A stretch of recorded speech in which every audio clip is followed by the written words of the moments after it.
Hello friends, welcome to my channel. तो आज हम बात करेंगे नवोदय विद्यालय समिति की तरफ से एक नया नोटिफिकेशन है जिसमें 1925 वैकेंसी रिलीज की गई है डिफरेंट कैटेगरीज में। इसके जो अप्लाई करने का मोड है ऑनलाइन है और इसकी जो लास्ट डेट है 10 फरवरी 2022 है। ये जो वैकेंसीज रहेंगी यहाँ पे इन्होंने कि जैसे दिया हुआ है कि नवोदय विद्यालय समिति में रहेंगी। यहाँ पे इन्होंने दे रखे कौन सा इसका एड्रेस है कि हमें department of school education and literacy government of India under ministry of education के रहेंगे। यहाँ पे इन्होंने दे रखे कौन कौन सी वैकेंसीज है उनकी यहाँ पे डिटेलिंग दे रखी है कि असिस्टेंट कमिश्नर एडमिन की, फीमेल स्टाफ नर्स की, असिस्टेंट सेक्शन ऑफिसर की, ऑडिट असिस्टेंट की, junior translation officer, junior engineer, civil stenographer. आप यहाँ पे देख सकते हैं कौन कौन सी रहेगी। यहाँ पे देखे यहाँ पे वही है कि कहाँ कहाँ पे इनकी होगी। यहाँ पे दे रखे हैं कि कौन कौन सी इसके लिए जो आपने अप्लाई करना है ऑनलाइन मोड से करना, और ये इंडियन सिटीजन के लिए, और ये डायरेक्ट मतलब आपकी जो रिक्वायरमेंट होगी। यहाँ पे जो ये पोस्ट है इनकी कौन से कैडर में, यहाँ पे दे रखे हेडक्वार्टर एंड रीजनल ऑफिस में रहेगी। और जो यहाँ पे दे रखे जो ये स्टाफ है जिनकी जो रिक्वायरमेंट रहेगी इनकी यहाँ पे JNV यानी कि यहाँ पे उन्होंने दिया जवाहर नवोदय विद्यालय में रहेगी, यानी वहाँ पे उनकी जो वैकेंसीज होगी कहाँ कहाँ पे होगा। यहाँ पे इन्होंने पोस्ट वाइज दे रखी है कि कौन कौन सी कैटेगरी में कितनी कितनी वैकेंसी, और इन्होंने बताया कि जो वैकेंसीज की मतलब पोस्ट है ये टेंटेटिव है, ये बढ़ भी सकती हैं घट भी सकती हैं। जैसे फर्स्ट इन्होंने दे रखी है असिस्टेंट कमिश्नर ग्रुप A की 01 इसका कोड है। इसमें जो है टोटल 5 वैकेंसीज है। यहाँ पे इन्होंने कैटेगरी वाइज दे रखी है अनरिजर्व में 3 है, OBC में 1 है एंड ST में 1 है। देन जो नेक्स्ट है असिस्टेंट कमिश्नर एडमिन की है, ग्रुप A की वैकेंसी है, पोस्ट कोड इसका 02 है। इसमें जो टोटल है 2 वैकेंसी और जो दोनों है वो अनरिजर्व कैटेगरी की है। देन जो नेक्स्ट है female staff nurse group B की है, इसका जो पोस्ट कोड है 03 है। इसमें जो टोटल दे रखी है 82 वैकेंसी है, 35 जो अनरिजर्व कैटेगरी में, 7 जो है EWS कैटेगरी में है, 22 जो है OBC में, नॉन क्रीमी लेयर में है, SC में 12 है और ST में 6 है। देन यहाँ पे असिस्टेंट सेक्शन ऑफिसर की दे रखी है ग्रुप C की, पोस्ट कोड जिसका 04 है। इसमें जो टोटल है 10 वैकेंसीज हैं। यहाँ पे कैटेगरी वाइज दे रखी है 6 जो है अनरिजर्व कैटेगरी की है, 1 जो है EWS की है, 1 जो है OBC की है, 1 SC की एंड 1 ST की है। देन नेक्स्ट दे रखी है ऑडिट असिस्टेंट ग्रुप C की, पोस्ट कोड जिसका 05 है। इसकी टोटल 11 वैकेंसीज है। 3 जो है अनरिजर्व कैटेगरी की है, 1 जो है EWS की है, 1 OBC की है एंड 5 SC की एंड 1 जो है ST की रहेगी। नेक्स्ट है junior translation officer group B की वैकेंसी है। इसका जो पोस्ट कोड रहेगा 06 है। इसमें टोटल 4 वैकेंसीज हैं। 3 जो है अनरिजर्व कैटेगरी की है, 1 जो है OBC की है। यहाँ पे देन नेक्स्ट जो है जूनियर इंजीनियर सिविल की ग्रुप C की वैकेंसी है, पोस्ट कोड जो है 07 है। यहाँ पे उन्होंने दे रखे टोटल जो है एक ही वैकेंसीज है और जो ये एक है अनरिजर्व कैटेगरी की है। देन नेक्स्ट जो है स्टेनोग्राफर ग्रुप C की जिसका पोस्ट कोड 08 है। इसमें जो टोटल है 22 वैकेंसीज है। 10 अनरिजर्व कैटेगरी की, EWS की 3 है, OBC की 6 है एंड SC की 3 है। नेक्स्ट जो है कंप्यूटर ऑपरेटर ग्रुप C की है। यहाँ पे उन्होंने दे रखे पोस्ट कोड इसका 09 है। टोटल 4 वैकेंसीज है। 2 अनरिजर्व कैटेगरी की, 1 EWS कैटेगरी की एंड 1 OBC की है। नेक्स्ट जो यहाँ पे दे रखी है catering assistant group C, post code जिसका 10 है, उसकी टोटल 87 वैकेंसी है। 37 अनरिजर्व की, EWS की 8 है, OBC की 23 है, SC की 13 है एंड ST की जो है 6 है। आगे जो इन्होंने यहाँ पे नीचे दे रखे कौन कौन सी मतलब आइडेंटिफाई ये दे रखे जो PWD कैटेगरी में आते हैं वो इसके लिए एलिजिबल है। यहाँ पे आप जाके देख सकते हैं कि है या नहीं है।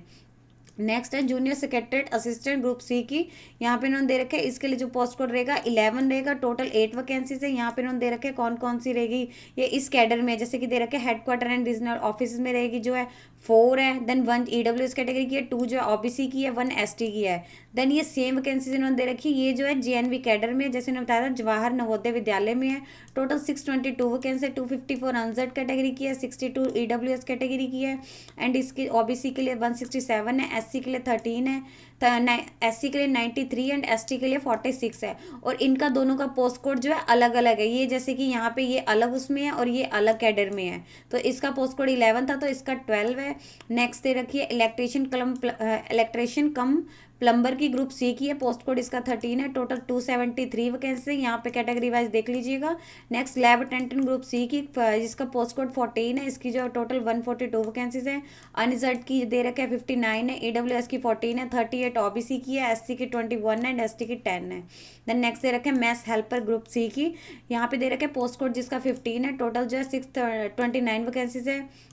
अनरिजर्व की 257 है, EWS की 62 है, देन 169 OBC की है, 94 SC की एंड 47 जो है ST की है। नेक्स्ट दे रखे मल्टीटास्किंग स्टाफ ग्रुप सी की, ये यहाँ पे दे रखे इस मतलब कैडर में है। पोस्ट कोड जो इसका रहेगा 16 रहेगा। टोटल 23 वैकेंसी, 14 अनरिजर्व की है, 2 जो EWS की, OBS की 5 है, OBC की जो SC है 1 है, एंड ST की जो है 1 है। देन यहाँ पे इन्होंने एब्रीविएशन दे रखे है कि कौन कौन से मतलब जो ऊपर PWD कैटेगरी बताई है कौन कौन से उसके लिए यूज हुए हैं। तो आप देख सकते हैं कि हाँ कौन कौन से जैसे इन्होंने बताया तो ये इन्हीं में ही इंक्लूड है, ये अलग से नहीं है। देन यहाँ पे इन्होंने बता रखा है कि पोस्ट एंड एलिजिबिलिटी क्राइटेरिया क्या चाहिए, उनका पे स्केल वगैरह क्या रहेगा, उन्होंने वो दे रखा है, पोस्ट वाइज दे रखा है। असिस्टेंट कमिश्नर का जैसे उन्होंने बताया पे स्केल रहेगा लेवल 12 का रहेगा, यानी 78,800 से लेके 2,09,200 के बीच रहेगा।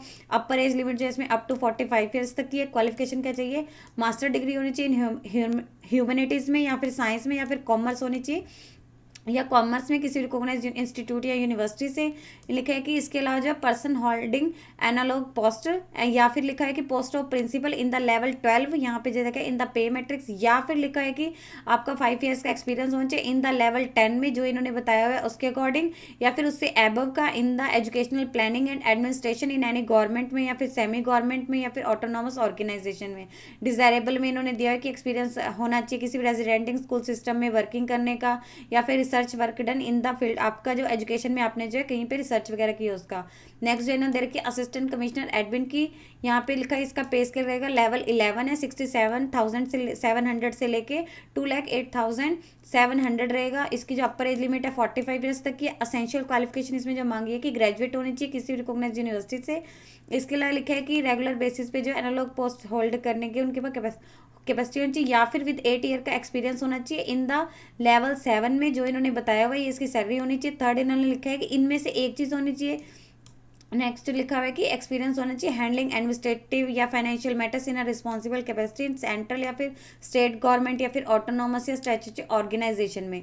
देन यहाँ पे फीमेल स्टाफ नर्स की दे रखा है कि पे स्केल आप करेगा 44,900 से लेकर 1,42,400 के बीच रहेगा। अपर एज लिमिट जो है 35 ईयर्स तक की है। असेंशियल क्वालिफिकेशन में रखी है कि पास सीनियर सेकेंडरी एग्जामिनेशन या फिर 12th होनी चाहिए, उसके इक्विवेलेंट कोई भी स्टडी होनी चाहिए। प्लस इन्होंने लिखा है कि आपका 3 ईयर्स का डिप्लोमा या फिर सर्टिफिकेट होना चाहिए नर्सिंग में किसी रिकॉग्नाइज्ड यूनिवर्सिटी में ग्रेड A का। देन या फिर लिखा है कि BSc नर्सिंग में होनी चाहिए आपकी किसी रिकॉग्नाइज्ड यूनिवर्सिटी या इंस्टीट्यूट में। इसके अलावा रजिस्टर होना चाहिए इंडियन या स्टेट नर्सिंग काउंसिल से। प्रैक्टिस एक्सपीरियंस का उसके बाद 2 ईयर्स का प्रैक्टिस एक्सपीरियंस होना चाहिए या तो हॉस्पिटल में या फिर क्लिनिक में। इसके अलावा लिखिए कि उसके बाद जो भी वहाँ की हिंदी एंड रीजनल लैंग्वेज है या फिर इंग्लिश की है जो उसे प्रॉपर नॉलेज होनी चाहिए, वर्किंग नॉलेज होनी चाहिए। नेक्स्ट जो असिस्टेंट सेक्शन ऑफिसर की है, इसका जो पे स्केल रहेगा लेवल 7 का रहेगा, 35,400 से लेके 1,12,400 के बीच रहेगा। एज जो इन्होंने मांगी है इसमें 18 से 30 साल के जो कैंडिडेट है अप्लाई कर सकते हैं। असेंशियल क्वालिफिकेशन इन्होंने मांगी है कि डिग्री होनी चाहिए किसी भी रिकॉग्नाइज्ड यूनिवर्सिटी से। सेकंड इन्होंने मांगे कंप्यूटर ऑपरेशन की नॉलेज होनी चाहिए। डिजायरेबल में इन्होंने मांगा कि 3 ईयर्स का एक्सपीरियंस होना चाहिए या तो एडमिनिस्ट्रेटिव में या फाइनेंशियल मैटर इन गवर्नमेंट में या autonomous under the central government में। देन यहाँ पे नेक्स्ट इन्होंने दे रखा है कि ऑडिट असिस्टेंट का, इसके पे स्केल रहेगा लेवल 6 का, 35,400 से लेके 1,12,400 के बीच। एज जिसमें मांगी है 18 से 30 साल के जो कैंडिडेट अप्लाई कर सकते हैं। असेंशियल क्वालिफिकेशन लिखी हुई है कि BCom होनी चाहिए किसी रिकॉग्नाइज्ड यूनिवर्सिटी से। डिजरेबल में कि 3 साल का वर्किंग एक्सपीरियंस होना चाहिए अकाउंट वर्क का, या इन गवर्नमेंट में या सेमी गवर्नमेंट में या ऑटोनॉमस ऑर्गेनाइजेशन में। नेक्स्ट जो दे रखी है जूनियर ट्रांसलेशन ऑफिसर की, पे स्केल लेवल 6 का रहेगा। अपर एज लिमिट दे रखी है 32 साल से ज़्यादा नहीं होनी चाहिए। एजुकेशनल क्वालिफिकेशन दे रखी है मास्टर डिग्री होनी चाहिए रिकॉग्नाइज्ड यूनिवर्सिटी से हिंदी में। प्लस आपका जो English as a compulsory subject होना चाहिए, या तो कंपलसरी या फिर इलेक्टिव होना चाहिए या फिर मीडियम होना चाहिए। देन इसका वाइस वर्सा है, या कि आपकी जो मास्टर डिग्री होनी चाहिए किसी रिकॉग्नाइज्ड यूनिवर्सिटी में इंग्लिश में होनी चाहिए, प्लस आपका Hindi as a compulsory subject होना चाहिए, या मीडियम होना चाहिए, या इलेक्टिव सब्जेक्ट होना चाहिए। यहाँ दे रखे है कि मास्टर डिग्री होनी चाहिए किसी रिकॉग्नाइज्ड यूनिवर्सिटी में, या तो आपका जो है हिंदी सब्जेक्ट होना चाहिए या फिर आपका इंग्लिश सब्जेक्ट होना चाहिए, या विद हिंदी मीडियम या फिर इंग्लिश मीडियम, या उसका वाइस वर्सा देख, यानी आपका जो है हिंदी इंग्लिश इसमें कंपलसरी रहेगा। इसके अलावा लिखे कि प्लस, ये तो इन्होंने मांगा ही मांगा master degree, plus recognised diploma या फिर certified course in translation from Hindi to English and English to Hindi, vice versa. या फिर 2 ईयर्स का एक्सपीरियंस होना चाहिए translation work from Hindi to English and English to Hindi in central या फिर state government office including government of India undertaking. Then next दे रखा है जूनियर इंजीनियर सिविल की, इसमें जो पे स्केल आपका लेवल 5 का रहेगा 29,200 से लेके 92,300 के बीच रहेगा। अपर एज लिमिट जो है 35 ईयर्स तक की इन्होंने दी हुई है। क्वालिफिकेशन मांगी है कि या तो आपका जो है डिग्री होनी चाहिए सिविल इंजीनियर में, या फिर 3 ईयर्स का डिप्लोमा आना चाहिए आपका सिविल इंजीनियर में किसी भी रिकॉग्नाइज्ड इंस्टीट्यूट से, प्लस अगर आपने डिप्लोमा किया तो आपके पास 3 ईयर्स का एक्सपीरियंस होना चाहिए कंस्ट्रक्शन ऑफ बिल्डिंग में। यहाँ पे इन्होंने दे रखे हैं नोट की आपका जो एक्सपीरियंस होना चाहिए 3 ईयर्स का ऑफ कैंडिडेट का in construction of must be in central में या फिर स्टेट गवर्नमेंट या ऑटोनॉमस या स्टैट्यूटरी ऑर्गेनाइजेशन में होना चाहिए। नेक्स्ट जो स्टेनोग्राफर की पे स्केल आपका लेवल 4 करेगा, यानी 25,500 से लेकर 81,100 के बीच रहेगा। एज जो आपकी कैंडिडेट की चाहिए वो 18 से 27 साल के बीच में होनी चाहिए। असेंशियल क्वालिफिकेशन में लिखे कि सीनियर सेकेंडरी स्कूल सर्टिफिकेट होना चाहिए क्लास 12th का। इसके अलावा यहाँ पे जो उनका शॉर्ट हैंड होना चाहिए 80 वर्ड्स पर मिनट इन इंग्लिश में, या फिर टाइपिंग स्पीड 40 वर्ड्स पर मिनट टाइपिंग स्पीड होनी चाहिए उनकी। देन यहाँ पे उसका दे रखे या तो शॉर्ट हैंड लिखा है कि पर मिनट इन हिंदी में 60 वर्ड्स पर मिनट, या टाइपिंग 30 वर्ड्स पर मिनट होने चाहिए हिंदी में।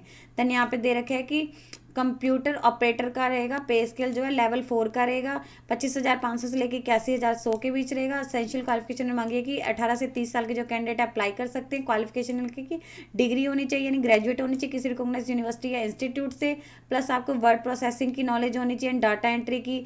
उसके साथ लिखे है कि आपके पास 1 ईयर का कंप्यूटर डिप्लोमा होना चाहिए किसी रिकॉग्नाइज इंस्टीट्यूट से। यहाँ पे वह लिखे है कि किसी भी रिकॉग्नाइज इंस्टीट्यूट से होना चाहिए, और जो वो आपका इंस्टीट्यूट है वो ऑथराइज्ड होना चाहिए किसी सेंट्रल या स्टेट गवर्नमेंट के द्वारा। देन यहाँ पे दे रखे हैं नेक्स्ट जो यहाँ पे दे रखी है कैटरिंग असिस्टेंट की है।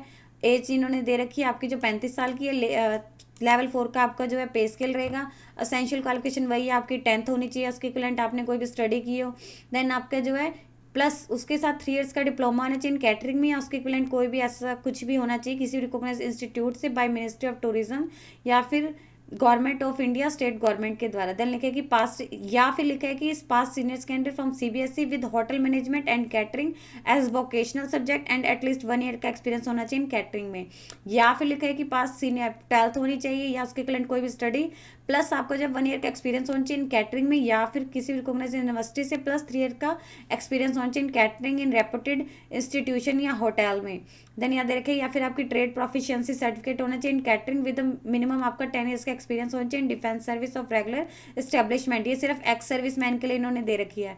नेक्स्ट जो दे रखी है जूनियर कैडेट असिस्टेंट की है, या ये दोनों में दे रखी थी आपको जो इसका पे स्केल रहेगा लेवल 2 का रहेगा। एज जो है इसकी 18 से 27 साल के कैंडिडेट अप्लाई कर सकते हैं। असेंशियल क्वालिफिकेशन लिखिए क्लास 12th होनी चाहिए, आपके पास होनी चाहिए किसी रिकॉग्नाइज्ड इंस्टीट्यूट से, प्लस आपकी जो है मिनिमम स्पीड जो इंग्लिश में होनी चाहिए 30 वर्ड्स पर मिनट होनी चाहिए, और हिंदी में जो है 25 वर्ड पर मिनट होनी चाहिए।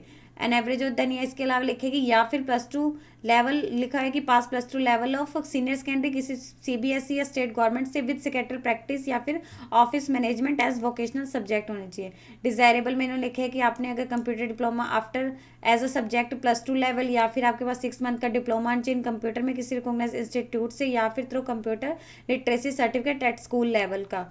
यहाँ पे नेक्स्ट दे रखिए जूनियर कैडेट असिस्टेंट की पे स्केल आपका लेवल 2 का रहेगा, 19,900 से लेकर 63,200 के बीच।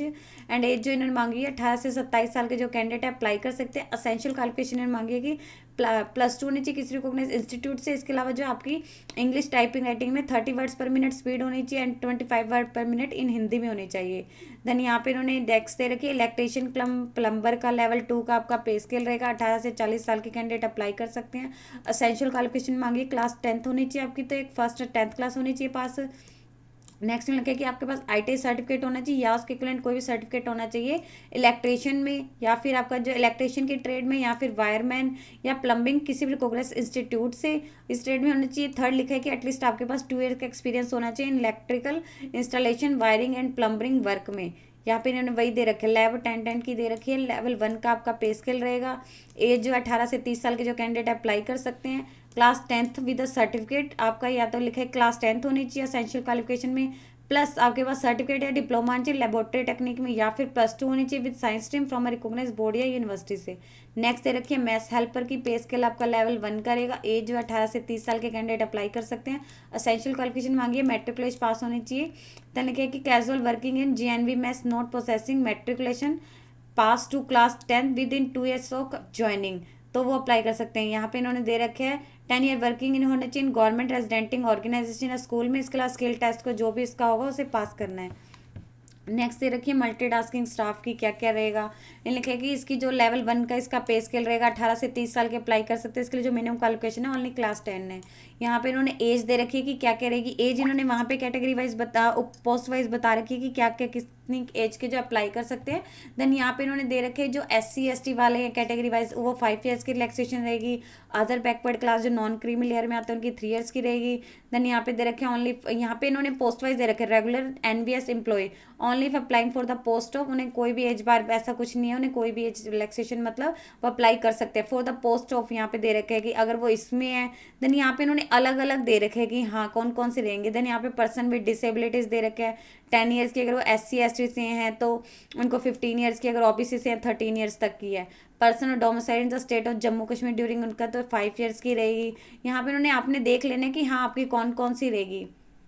देन लिखे कि जो भी आपकी आपकी जो डेट है, कट ऑफ डेट वगैरह होगी, आपकी जो एजुकेशनल क्वालिफिकेशन है या एज वगैरह है, वो सारी आपकी जो है क्लोजिंग डेट तक काउंट की जाएगी। तो उन्होंने देख लेना है कि जो भी उनकी क्वालिफिकेशन है या एज है उस तक ही है नहीं है। इसके लिए कि जो OBC कैंडिडेट हैं अगर वो क्रीमी लेयर से बिलोंग करते हैं तो वो इसके लिए अप्लाई नहीं कर सकते, उन्हें जनरल में करना होगा। जो OBC नॉन क्रीमी लेयर वाले कैटेगरी है उन्हें अपना जो सर्टिफिकेट जमा करवाना होगा, अगर वो नॉन क्रीमी लेयर में आते हैं वही OBC के लिए क्लेम कर सकते हैं। देन लिखे कि अगर जो SC ST के लिए क्लेम करते हैं, उससे बिलोंग करते हैं, तो उन्हें इसका सर्टिफिकेट जो भी होगा वो प्रोवाइड करवाना होगा। इनकम एंड यहाँ पे दे रखे इकोनॉमिक वीकर सेक्शन वाले हैं तो उनका जो भी होगा उन्हें इनकम एंड असेट सर्टिफिकेट उनका करंट ईयर का होगा वो डिपॉजिट करवाना होगा। वही ये कैटेगरी वाइज अगर जो किस कैटेगरी का बेनिफिट पाना चाहता है उन्हें उसका सर्टिफिकेट प्रोवाइड करवाना होगा। यहाँ पे इन्होंने मोड ऑफ सिलेक्शन दे रखे क्या रहेगा, लिखे कंप्यूटर। यहाँ पे इन्होंने पोस्ट वाइज दे रखी कौन कौन सी पोस्ट में क्या होगा। जैसे इन्होंने दे रखे कि अगर आप for the post of assistant commissioner या असिस्टेंट कमिश्नर एडमिन या जूनियर सिविल इंजीनियर के कर रहे हैं तो आपका जो है कंप्यूटर बेस्ड टेस्ट होगा एंड इंटरव्यू होगा। Then the decision of NB का होगा कि हाँ कौन कौन से इसके लिए पोस्ट के एलिजिबल है या नहीं है, उनका जो जो भी होगा इंटरव्यू फाइनल होगा। देन लिखा हुआ है कि in case of female staff nurse assistant section and ये जो इन्होंने पोस्ट दे रखी है इनका जो है परफॉर्मेंस होगा कैंडिडेट का, इन जो भी इनके लिए अप्लाई करें यहाँ पे इन्होंने देखा इनका सिर्फ कंप्यूटर बेस्ड टेस्ट होगा। जो यहाँ पे दे रखे for the post of stenographer junior skater assistant junior skater and electrician cum plumber mess helper, उनको जो है एक तो उनका कंप्यूटर बेस्ड टेस्ट होगा, इसके अलावा जो उनका ट्रेड एंड स्किल टेस्ट होगा, जो उनका क्वालिफाइड नेचर का होगा, इसका उनसे मतलब जो मेरिट लिस्ट उनकी तैयार की जाएगी वो जस्ट उनके कंप्यूटर बेस्ड टेस्ट के बेस पे होगी। अगर वो इस टेस्ट को क्लियर नहीं करते तो उनको सीधा रिजेक्ट कर दिया जाएगा। देन ये वही सब कुछ लिखा है कि test for the post of stenographer जो उनका होगा will be assessed on PC personal computer only. Then यहाँ पे इन्होंने वही दिया है कि कौन कौन सी है। यहाँ पे सेंटर आपका होगा the centre of seat for the post of assistant commissioner and assistant will be at Delhi and NCR only. यहाँ पे दे रखे कौन कौन सा रहेगा, मतलब आपका जो सेंटर है कि हाँ इस अगर आप इसके लिए करें असिस्टेंट कमिश्नर या असिस्टेंट कमिश्नर एडमिन के लिए तो आपका जो सिर्फ है दिल्ली एंड NCR होगा। देन यहाँ पे इन्होंने दे रखे हैं पर्सन विद डिसेबिलिटी के लिए अगर उनका वो सर्टिफिकेट जमा कराने उसमें जो आपका परसेंटेज हो 40% से ज़्यादा होनी चाहिए। यहाँ पे इन्होंने एग्जामिनेशन दे रखे हैं क्या क्या होगा। असिस्टेंट कमीशन के लिए बताया हुआ है कि क्या आपके इतने मतलब पार्ट 4 में से आपके इससे रिलेटेड क्वेश्चन पूछे जाएंगे, 10 मार्क्स के होंगे, 10 नंबर होंगे। और जो आपकी ड्यूरेशन रहेगी यहाँ पे इन्होंने दे रखा है 100 मार्क्स के, जो यहाँ पे दे रखे हैं 150 जो आपके क्वेश्चन पूछे जाएंगे और 150 आपको मार्क्स मिलेंगे और 3 आवर्स की आपकी टाइमिंग होगी। देन यहाँ पे इन्होंने दे रखे हैं स्टेज 2 पे आपका इंटरव्यू होगा। यहाँ पे इन्होंने दे रखे हैं सेम यही दे रखे हैं 150 आपसे क्वेश्चन पूछ जाएंगे। यहाँ पे इन्होंने सिलेबस दे रखा है, आप यहाँ से देख सकते हैं। 150 आपसे क्वेश्चन पूछ जाएंगे, 3 आवर्स की आपकी टाइमिंग होगी। प्लस सेकंड स्टेज पे आपका इंटरव्यू होगा, फर्स्ट आपका CBT होगा। देन लिखा कि फीमेल स्टाफ के लिए यहाँ पे लिखा है 120 क्वेश्चन पूछ जाएंगे। 120 उसके मतलब आपको जो है एक क्वेश्चन जो है 1 नंबर का होगा, 2.5 घंटे का आपको ड्यूरेशन दी जाएगी। देन यहाँ पे इसमें आपका कोई नेक्स्ट नहीं होगा, जस्ट आपका CBT ही होगा। असिस्टेंट सेक्शन ऑफिसर के लिए लिखा है कि यहाँ पे 130 क्वेश्चन पूछ जाएंगे, 130 मार्क्स होंगे, 2.5 घंटे का समय दिया जाएगा। ऑडिट असिस्टेंट के लिखा है 130 क्वेश्चन पूछे जाएंगे, 130 नंबर के होंगे, 2.5 घंटे की ड्यूरेशन रहेगी। जूनियर ट्रांसलेशन ऑफिसर के लिखा है 100 क्वेश्चन पूछ जाएंगे, 100 मार्क्स होंगे, 2 आवर्स की टाइमिंग है। देन जूनियर इंजीनियर के लिखा है 100 क्वेश्चन पूछ जाएंगे। यहाँ आपका सिलेबस दे रखा है किस किस से रिलेटेड कितने कितने क्वेश्चन पूछे जाएंगे, 2 आवर्स की आपकी टाइमिंग रहेगी।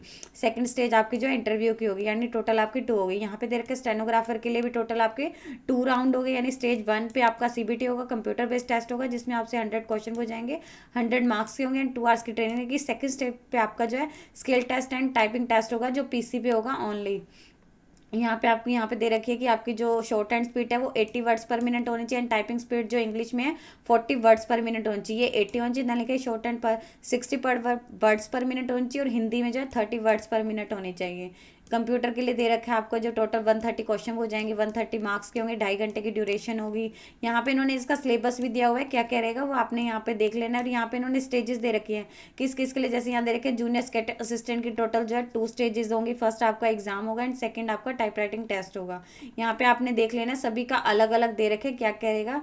लिखा है कि जो भी आपका स्केड्यूल एग्जामिनेशन का स्केड्यूल होगा वो आपके एडमिट कार्ड पे मतलब इन्फॉर्म कर दिया जाएगा। और डिटेल एग्जामिनेशन जो आपको इसके ऑफिशियल वेबसाइट पर लिखेगा तो आपने वहीं से जाके चेक करना है। एडमिट कार्ड फॉर वो एज में भी सेंड, या तो आपको रजिस्टर्ड मेल के द्वारा मिल सकते हैं, तो आपने चेक करते रहना है।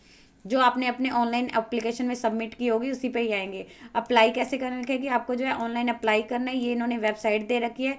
अगर आप किसी अदर मोड से करते हैं तो एक्सेप्टेड नहीं होगा। लिखे कि कैंडिडेट के पास एक अपनी valid and personal email ID होनी चाहिए जो उनकी एक्टिव होनी चाहिए ड्यूरिंग फुल प्रोसेस के दौरान। जब भी उनको जो है कॉल लेटर भेजा जाएगा सीबीटी के लिए या फिर जो भी स्किल टेस्ट है, उनकी अपनी रजिस्टर्ड ईमेल आईडी पे ही भेजेगा इसका जो भी है।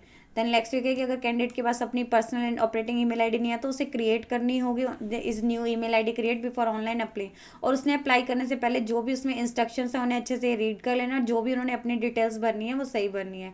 इसका लिखा है कि कोई no application fee required to be paid by candidate belong.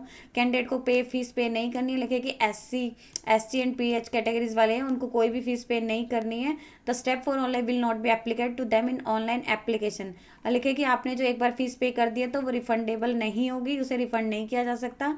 यहाँ पे इन्होंने फीस दे रखी है कौन कौन सी मतलब पोस्ट के लिए क्या क्या फीस है। जैसे असिस्टेंट कमिश्नर एडमिन के लिए 1500 है, फीमेल स्टाफ नर्स के लिए 1200 है। यहाँ पे जो इन पोस्ट के लिए दे रखे है 1000 है, और जो lab attendant mess helper and multi staff के लिए 750 है। देखिए कैंडिडेट को जो भी अपना ऑनलाइन एप्लीकेशन है उसका प्रिंट आउट निकलवा लेना है फ्यूचर रेफरेंस के लिए। देन यहाँ पे वही दिया है कि नेम ऑफ कैंडिडेट ने जो भी उसने अपने स्पेल वगैरह चेक कर लेने की उसमें सही है नहीं है, जो उनकी डॉक्यूमेंट से मैच करिए नहीं कर रही है। अगर उनमें कोई भी ऐसा चेंजेस हुआ या कुछ भी स्पेल मिस्टेक पाई गई तो सीधा डिस्क्वालीफाई कर दिया जाएगा। कैंडिडेट को जो भी उनका अपना डाउनलोड होगा, अपना लिखा है कि NVS वेबसाइट से ही अपना कॉल लेटर डाउनलोड करना है या फिर इसका ईमेल आईडी से भी मिल सकता है। देन यहाँ पे दे रखे कैंडिडेट जो है एक से ज़्यादा पोस्ट के लिए अप्लाई कर सकते हैं अगर वो इलीगल हैं, बट उन्हें जो फीस वगैरह पे करनी है वो उसकी अलग से करनी होगी। यहाँ पे इन्होंने इंपॉर्टेंट डेट्स दे रखी है।